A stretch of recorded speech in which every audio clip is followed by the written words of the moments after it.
Ouais, salut l'équipe. Je me suis dit que comme c'était bientôt la Made in Asia, c'est l'occasion de parler des mangas, de cosplay, de K-pop. En plus, la K-pop, elle est tout le temps en top tendance sur Twitter. D'ailleurs, il y a peu de chances que t'aies jamais entendu parler de K-pop. Mais malheureusement, malgré ce qu'on peut croire et voir, c'est pas tout rose la K-pop. On parle de contrats d'esclavage, on parle de harcèlement, on parle de suicide, donc on va un peu gratter là-dedans. Easy. Pour ceux qui savent pas, la K-pop déjà c'est de la musique et puis en fait c'est une catégorie qui a plusieurs sous-catégories et qui fait partie d'un gros phénomène mondial, global, qui s'appelle la Hallyu. La Hallyu c'est une espèce de grande vague qui envahit le monde pour faire connaître la culture coréenne dans le monde entier par le cinéma, par les séries qu'on appelle les K-dramas et par la musique. Même le gouvernement coréen a investi de l'argent dans la Hallyu. Pour 2014, par exemple, on parle de 1% du budget national, ce qui revient à 1 milliard. Alors imaginez pour 2020. Alors on est d'accord, c'est pas juste de l'entertainment. Et en gros, la K-pop, elle est née dans les années 90, plus spécifiquement en 92 avec le groupe Seo Taiji and Boys.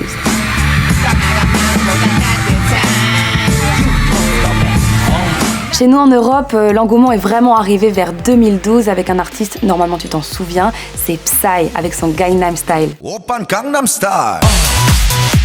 3 milliards de vues sur YouTube, c'est un truc de dingue. Et parmi toutes les autres stars mythiques de la K-pop, on retrouve BTS, Blackpink, NCT, EXO, etc. Ces stars de la K-pop, on les appelle les idols et elles sont un petit peu façonnées de toutes pièces. On les repère hyper jeunes et on les forme à faire plein de choses, de la comédie, à jouer des instruments, à chanter, à danser. Le but, c'est qu'ils atteignent un niveau exceptionnel et qu'ils soient parfaits. Quand ils sont parfaits, on garde les meilleurs des meilleurs et on en fait des bands, donc des girls bands ou des boys bands. Mais imaginez un instant tout ce que ça leur apporte à ces jeunes. On les voit sur la scène de Coachella, ils sont invités chez Jimmy Fallon, il y en a qui font même des discours à l'ONU. Leur cachet est très élevé et en plus ils sont acclamés par les foules. C'est un peu la belle vie, non ? Et la K-pop représente à peu près 10% du chiffre d'affaires mondial de la musique. 10%. Mais la K-pop c'est pas que ça, il y a aussi des zones d'ombre et en m'intéressant d'un petit peu plus près, il y a 2 phénomènes qui m'ont un peu choquée. 1, les conditions de travail hyper difficile des chanteurs de K-pop. En fait, le secteur n'est pas du tout régulé. C'est un secteur qui n'est même quasiment pas réglementé. Les contrats des artistes avec leur maison de disques est plutôt précaire et en plus, ils travaillent dans de mauvaises conditions. On entend parler de contrats d'esclavage gérés par les agences de management. Et ça a même un impact sur la santé des artistes. Bon, ce qui est bien, c'est que depuis 2015, depuis qu'on entend un petit peu parler de toutes les retombées négatives,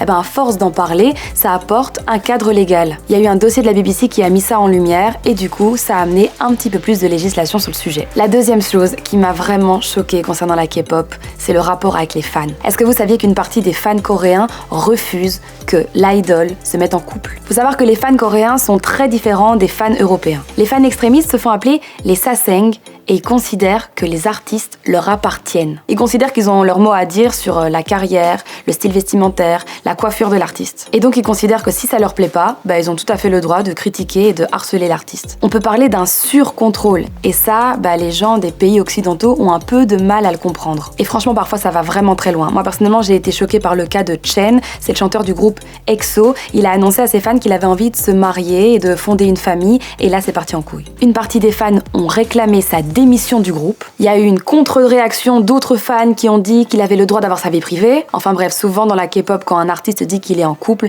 il perd la moitié de son public. Tu vois, c'est pas comme quand moi, je kiffe un peu A$AP Rocky et puis j'apprends qu'il est en couple et que j'ai plus mes chances, alors ça me met un peu dans un bad mood. Non, c'est pas ça. Auprès des saseng, l'artiste devrait rester célibataire parce qu'il leur appartient. C'est pour garder une certaine accessibilité en fait. Du coup, parfois ça amène à du cyberharcèlement et parfois ça pousse l'artiste carrément au suicide. C'est le cas par exemple des artistes Jonghyun, Sulli et Gohara, paix à leur âme. Tu vois, moi parfois je me demande si nous, en tant que public, on n'abuse pas un peu dans notre manière d'aduler les stars, genre. C'est plus juste de la consommation de musique, on fait carrément de la consommation de personnes. Tu vois, moi par exemple, quand je follow Beyoncé, je regarde ses photos de vacances, puis je connais le nom et le visage de chacun de ses enfants, et puis j'ai un avis sur son couple aussi. Mais comment Jay-Z il peut tromper Beyoncé ? Et puis ça va plus loin que sa musique en fait. Est-ce que c'est normal que ces gens-là nous obsèdent tellement qu'on a l'impression qu'ils nous appartiennent ? Est-ce que vous avez déjà tellement aimé un artiste que vous avez l'impression qu'il fait partie de votre famille ? Et quand on commente leurs photos et on critique leur physique, on exerce une pression sur eux et on devient responsable de leur propre ressenti. Enfin bref, c'est vraiment dommage d'en arriver à de tels drames alors que leur but au départ c'était juste de nous faire kiffer et de nous faire danser. Et en parlant de kiffer et de danser, je te rappelle que c'est bientôt la Made in Asia, c'est le week-end des 13, 14 et 15 mars. Si tu kiffes l'univers coréen, il y aura pas de K-pop, mais il y aura un petit coin coréen. Je sais pas si tu y seras, mais en tout cas moi j'y serai. Je te fais un gros bisou et à demain, ou pas.